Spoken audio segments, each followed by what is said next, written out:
Ada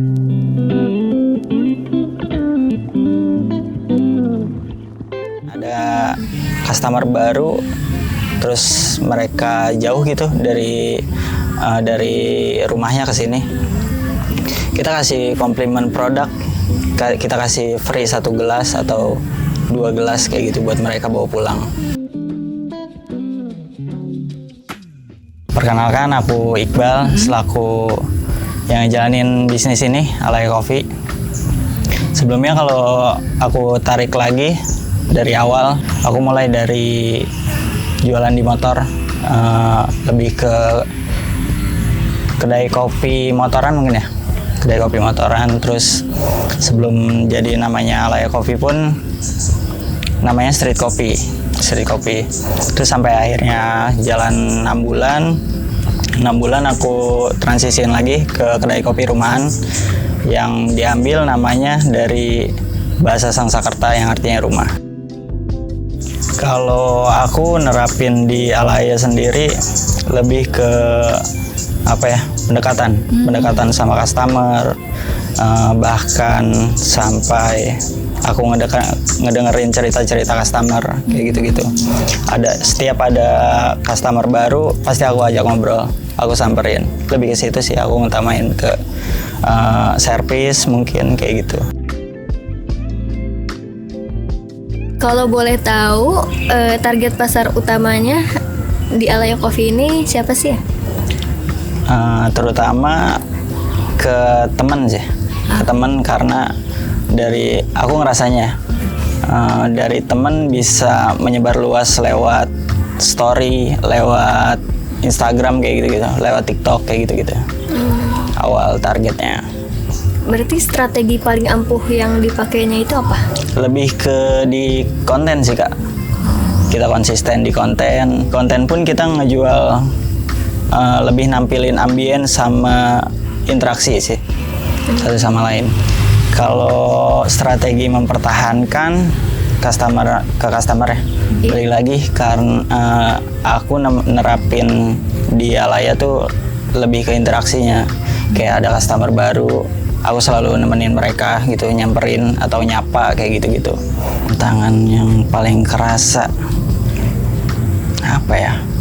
Kalau banyaknya muncul brand-brand baru, coffee shop baru, lebih ke ya udah gitu, itu bukan tantangan kita gitu.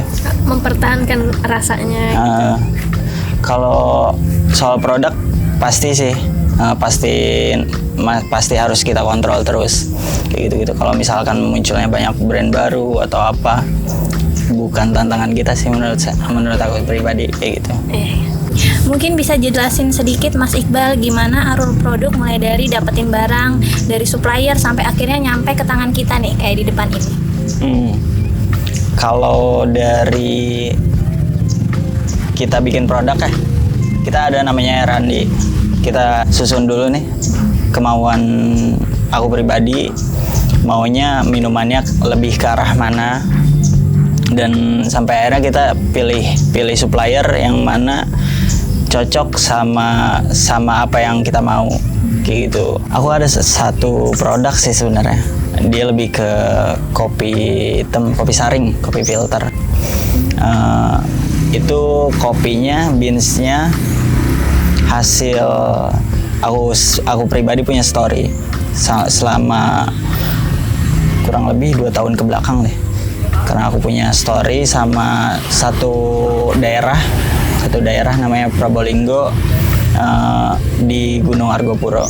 2 tahun atau 3 tahun ke belakang aku berangkat ke sana, dan banyak hal-hal spesial lah gitu buat aku pribadi. Sampai akhirnya aku setelah 3 tahun ke depan punya bisnis ini, dan ternyata bisa dijadiin satu produk yang bisa dinikmatin sama teman-teman di sini gitu. Kalau hambatan, aku ngerasanya di tahun pertama memperkuat brand identitas kita, lebih ke situ. Yang kerja sejauh ini aku pribadi yang jalanin selama 2 tahun. Cuman di tahun Di tahun kedua waktu itu aku sempat hiring satu buat jadi partner, saling backup kayak gitu. Kalau soal keuangan nih, modal awalnya itu dulu dari mana, Mas? Modal awal aku dari hasil kerja. Dari hasil kerja selama kurang lebih waktu itu terakhir 1 tahun kurang. 1 tahun kurang aku kerja, nabung dari situ sampai akhirnya ngeberaniin diri buat resign dari tempat kerja, sampai akhirnya mulai merawat usaha yang sekarang. Masnya punya cara khusus gak sih untuk ngatur arus kas supaya usahanya itu tetap stabil dan untung? Ada sih, itu karena aku ngerasanya wajib ya di usaha, di bisnis, nggak bisa disepelein juga. Kayak apa? Dari awal aku mulai, aku harus tahu nih, aku harus tahu soal ngatur keuangannya. Dari mulai HPP-nya aku harus tahu yang jelas, terus keuntungannya aku harus tahu. Jadi ketika jam operasional udah kelar, dari situ aku ngekorek lagi data hasil dari hari itu, dan di hari itu aku bagi-bagi mana keuntungan, mana HPP. Usaha Mas ini ada dampak positif tertentu nggak sih buat lingkungan sekitar? Misalnya kayak buka lapangan kerja atau hal-hal yang ramah lingkungan, entah itu di lingkungan sini atau misal di lingkungan teman-teman lain yang pernah mampir ke sini gitu. Ngasih aktivitas ke warga sekitar. Kayak di sini kan banyak kayak anak-anak kecil. Jadi aku ngasih ruang ke mereka, bikin sesuatu kegiatan yang sifatnya seru gitu buat anak-anak kecil. Tapi kalau untuk teman-teman sekitar atau teman-teman di luar, aku selalu kasih ruang buat mereka ketika mereka pengen berkegiatan di sini. Karena menurut aku surat keterangan usaha penting buat kekuatan si usahanya sendiri. Misalkan karena Alaya sendiri adanya di pemukiman dekat-dekat warga, mungkin misalkan ada suatu crash atau apa yang bisa ngerugiin usahanya, ketika kita punya surat keterangan usaha ini, kita lebih kuat gitu secara izin, secara identitasnya kayak gitu.